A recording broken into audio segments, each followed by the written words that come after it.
ఒకవైపు Trump Ukraine Russia యుద్ధం ఆపడానికి అనేక ప్రయత్నాలు చేస్తున్నాడు. మొన్న అలస్కాలో పుతిన్తో కలిసి మాట్లాడాడు. ఆ తర్వాత ఏమొచ్చేసి జెలెన్స్కీతో వైట్ హౌస్ లో ఓవల్ ఆఫీస్ లో మాట్లాడాడు. అదే రోజు యూరోపియన్ నేతలతో, ఐరోపా నేతలతో కూడా మాట్లాడాడు. ఇలాంటి పరిస్థితుల్లో ఒకవైపు ట్రంప్ ఉంటుంటే మరొక వైపు ఏమొచ్చేసి మాస్కో కీవ్ పై రాత్రి విరుచుకుపడింది.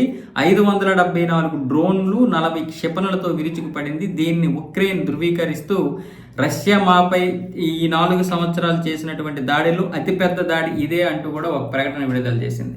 రష్యా వైమానిక దళం అయితే మాపై ఈ విధంగా విరుచుకుపడడం నిజంగా దారుణం, ఇప్పటికే 15 మంది చనిపోయారు, అనేక మంది గాయపడ్డారంటూ వైమానిక దళం అయితే ఒక ప్రకటన విడుదల చేసింది. అంతేకాకుండా ఆ దేశ విదేశాంగ మంత్రి కూడా అమెరికన్ ఎలక్ట్రానిక్ తయారీ సంస్థ పైన ఈ దాడులు చేసింది రష్యా అంటూ ఒక ప్రకటన విడుదల చేశాడు. మరి అది నిజంగా అమెరికన్ ఎలక్ట్రానిక్ తయారీ సంస్థపై దాడులు జరిగాయా లేదా, లేకపోతే ఇప్పుడు అమెరికాకి రష్యాకి మరింత దూరం పెంచడానికి ఉక్రెయిన్ ప్రయత్నాలు చేస్తుందో తెలియదు. కానీ మొత్తానికి 574 డ్రోన్లు 40 క్షిపణులతో విరుచుకుపడినట్లుగా అటు మాస్కో ఇటు కీవ్ రెండూ కూడా ధృవీకరించాయి. ఇలాంటి విషయంలో ఇప్పుడు రష్యా మాత్రం తగ్గడం లేదు. ట్రంప్ ఒకవైపు తన ప్రయత్నాలు తను చేస్తూనే ఉన్నాడు, పుతిన్ కూడా ఇటువైపు తన యొక్క పని కానిచ్చేస్తా ఉన్నాడు.